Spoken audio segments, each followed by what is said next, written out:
L'agriculture ivoirienne, plus d'un demi-siècle après les indépendances, continue de marquer de son empreinte l'économie. Et le slogan « Le succès de ce pays repose sur l'agriculture » est désormais une réalité. Le secteur agricole pèse 25 à 35% du produit intérieur brut. Sur le tableau des performances, la Côte d'Ivoire est en pole position du fait de l'agriculture. Premier producteur mondial de cacao, aujourd'hui, la production a atteint la barre de 2 millions de tonnes. La Côte d'Ivoire est 7e producteur de caoutchouc naturel, 3e en Afrique, premier exportateur africain de mangue, 3e au plan mondial, premier producteur mondial de cola et puis, plus récemment, premier producteur et exportateur de noix de cajou. Pour ne citer que ces spéculations-là. Avant l'ouverture de la 4e édition du SARA, Salon désormais international de l'agriculture, des ressources animales et halieutiques d'Abidjan, nous avons voulu comprendre les ressorts de ces performances et de cette présence constante dans la croissance économique de la Côte d'Ivoire.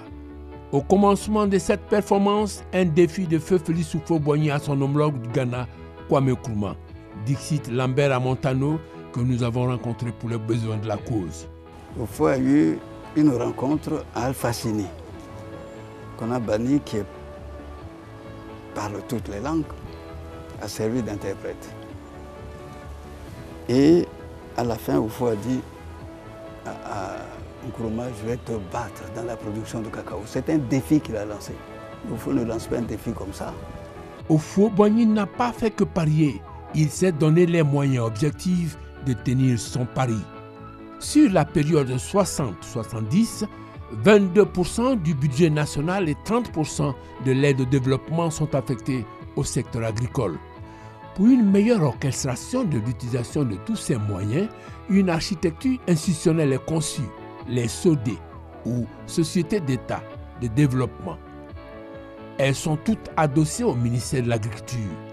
À ces sociétés de développement sectoriel, il a été associé des structures d'encadrement et de financement. Aucun compartiment des secteurs de l'agriculture, de la production animale, des eaux et forêts n'a été ignoré.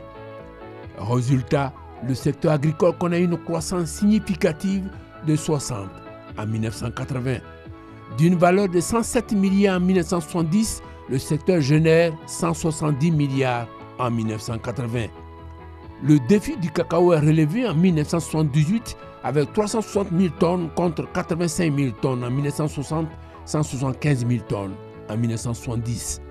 Idem pour le café, 135 000 tonnes de café en 1965, la production passe à 350 000 tonnes en 1980. Fait notable de cette décennie de progrès, la réalisation de l'autosuffisance en riz. On vendait du riz aux pays voisins. Et puis il y a eu un peu de mauvaise gestion.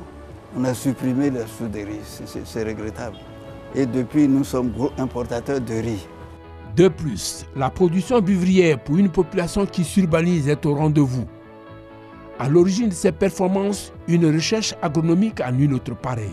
Ils font un travail extraordinaire, je dirais nulle part au monde. Ils ont développé la culture du cacao et du café. À la clé, le slogan « La Côte d'Ivoire, terre de semences ». Voilà les origines de la puissance agricole de la Côte d'Ivoire. Une juste récompense des efforts fournis, le tout adossé à un réalisme. Seulement voilà, les avantages comparatifs sont dynamiques. Les SODE n'ont pas répondu entièrement à l'attente escomptée. Elles n'ont pas su être rentables dans la triple dimension économique, financière et sociale. Nous étions en 1983 et comme un malheur n'arrive jamais seul, les deux mamelles, le café et le cacao se portent mal. Les cours sont au plus bas. Les institutions de Bretton Woods vont se charger de faire maigrir l'éléphant. 1980-1990, voici les passes, programme d'ajustement structurel avec une donnée essentielle, l'État se retire de la gestion de la production, de l'encadrement et de la commercialisation. Sur la période, les performances se tiennent à un niveau appréciable. Le cacao franchit la barre du million de tonnes. Le palmier à huile se signale, le caoutchouc naturel, le coton et l'ananas ne sont pas en reste. Quand arrive Alassane Ouattara en 2011, le constat, l'agriculture est essoufflée. Deux réformes stratégiques vont lui donner les moyens de son redécollage.